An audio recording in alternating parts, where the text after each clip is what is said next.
side, the minority side, through Senior Counsel Mogeni, we will allow Senator Oburu to speak last on the opposition side. Senator Sifuna.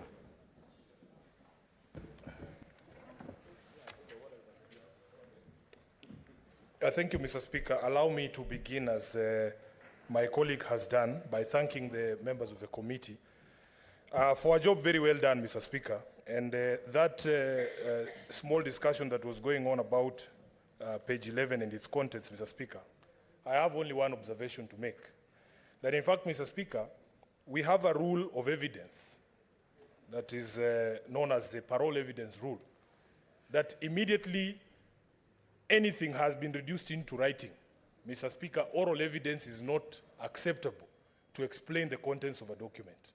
Nothing could have stopped members of the committee who felt, for instance, that they don't agree with this particular position that had been taken by the committee from either including that information that was coming orally in this particular document, or in fact, Mr. Speaker, writing their own report so that we shouldn't hear from them that there was other information that is outside what is contained in this document. We say you should take pride and responsibility for everything you do in private when it comes to the public.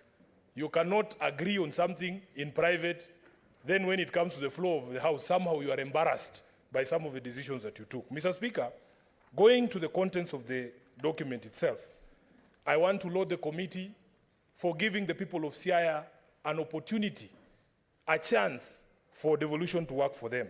Because these two indictments are on very serious grounds, Mr. Speaker, of violation of the Constitution and the law. That in fact the governor himself, and I can tell that some senators who have spoken before me have not read this document. In this particular document, Mr. Speaker, there is an admission by the deputy governor himself. And those of you who know the law, they know the weight of an admission of an accused person is heavy. If the governor himself, at page 40 and 41 of the report, has admitted before the committee that he attempted to interfere with procurement processes, then really we shouldn't be debating it any further. We should take him at his own word. He has accepted to a crime, and he should face the consequences of his decision, Mr. Speaker. This committee are the ones who interacted with the evidence. They are the ones who interacted with the witnesses. They were able to tell certain things that we can't tell from this report, Mr. Speaker. For instance, you know, my senior here is a retired judge. You know that the court that takes the evidence, Mr. Speaker, is not the same as an appellate court that only reads the documents. Because they're able to see the demeanor of the witnesses to tell whether somebody is being truthful or not truthful. It would be unfortunate that we can come up with a committee of this House.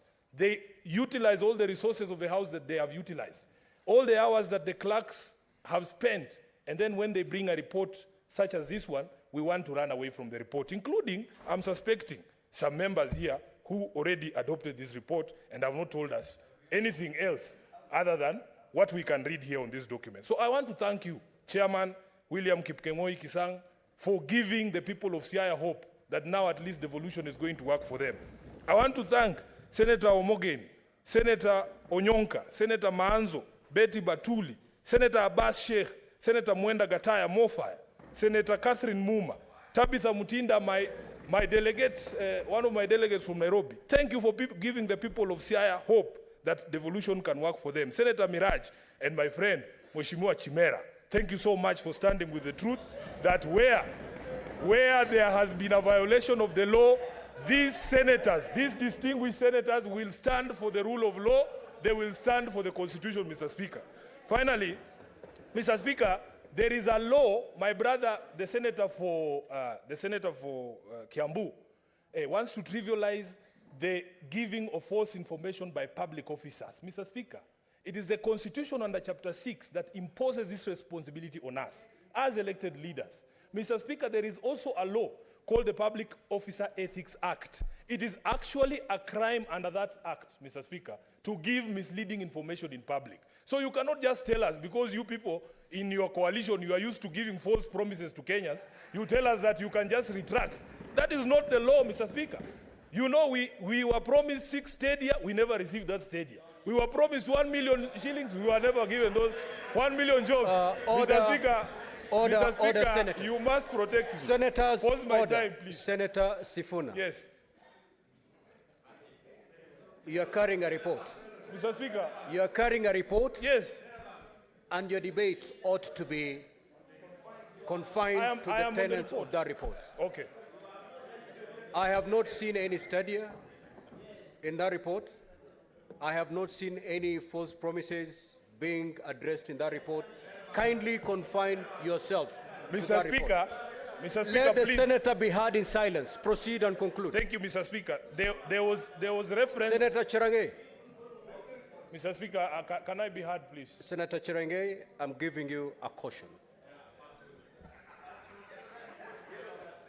Mr. Speaker, there was an allegation here that was made that I was responding to. But anyway, I am happy that we as senators got to interact with this particular case. It was very interesting.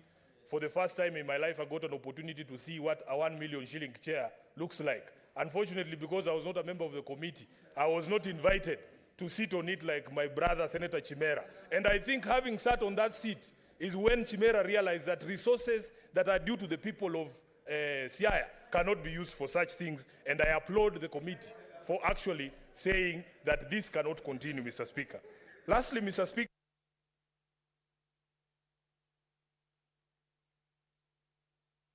Senator Methu.